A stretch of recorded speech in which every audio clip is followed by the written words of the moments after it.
안녕하십니까. 저는 포항 효자동 새벽이슬교회를 섬기고 있는 박성민 목사입니다. 저는 오늘 창세기 35장 2절부터 5절까지 말씀 다시 베델로라는 제목으로 여러분과 은혜를 나누고 싶습니다. 우리가 일어나 베델로 올라가자. 내 환난 날에 내게 응답하시며 내가 가는 길에서 나와 함께 하신 하나님께 내가 거기서 제단을 쌓으려 하노라 하매.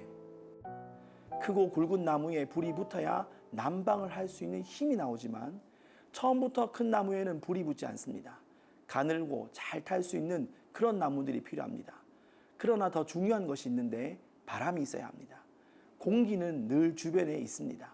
이 공기가 특정한 원리를 이용해서 흐르기 시작할 때 바람이 됩니다. 바람이 불 때 불은 더 잘 붙습니다. 우리가 입으로 훅 부는 것도 같은 원리입니다.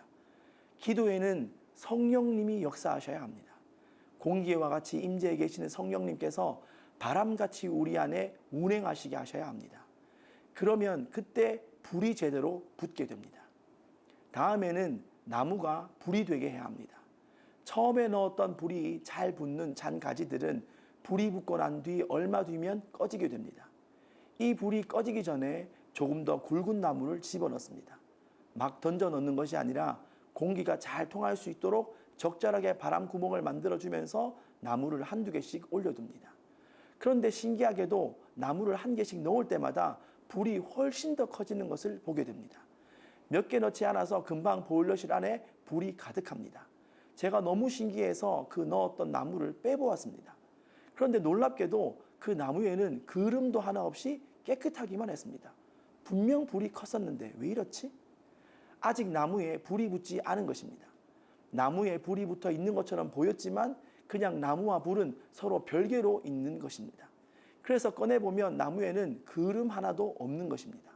그런데 이 나무를 5분, 10분, 20분 이상이 지나서 나무를 빼보면 나무에 불이 붙어 있습니다. 밖에 꺼내서 이리저리 흔들어 봐도 불이 꺼지지 않습니다. 더 세게 흔들어서 나무에 붙은 불을 꺼뜨려도 금방 다시 불이 붙습니다. 이제는 불과 나무가 나눠져 있는 것이 아니라 나무가 불이 된 것입니다. 이 나무를 다른 곳에 던져 넣으면 주변에 불이 붙습니다. 이 시기가 바로 나무가 불이 되는 시기입니다. 한 번 기도하는 것은 할 수 있지만 그것이 하루가 되고 일주일이 되고 한 달이 되면 그것은 어려운 일입니다. 다른 약속을 포기해야 하고 개인적인 편안함도 포기해야 하고 또 이렇게 기도하다 보면 꼭 이렇게 기도해야만 하나라는 내면의 소리를 잠재워야 합니다. 이렇게 대가를 지불하며 기도하다 보면 어느 순간 성령의 불이 내게 임해 있고 내가 불의 사람이 되었다는 것을 알게 됩니다. 나를 통해서 기도 모임이 만들어지며 그 모임 가운데 성령의 불과 뜨거움이 임하게 됩니다. 그리고 마지막 중요한 것이 있는데 그것이 바로 보일러실입니다. 한 번씩 저 큰 불이 바깥에서 붙었으면 어떻게 될까 생각하며 깜짝 놀랄 때가 있습니다.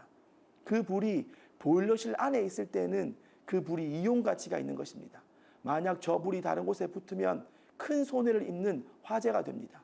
그러므로 보일러실과 같은 교회가 있어야 합니다. 교회의 권위 아래 그 불이 있어야 합니다.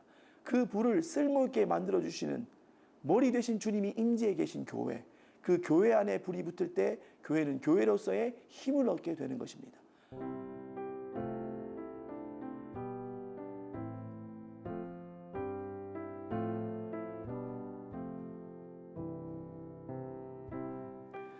(1907년) 이 나라에 큰 부흥이 있었습니다.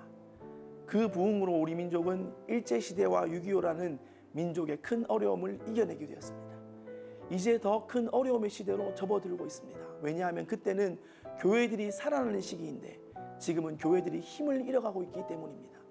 그래서 이 시기를 이기기 위해 1907년의 기도보다 1907년의 부흥보다 더 큰 기도와 부흥이 개인과 가문과 교회와 나라 가운데 있어야겠습니다. 그러므로 다시 베델로 올라가십시오. 끊임없는 기도와 예배로 지난날 여러분이 경험했던 하나님의 영광을 회복하십시오. 감사합니다.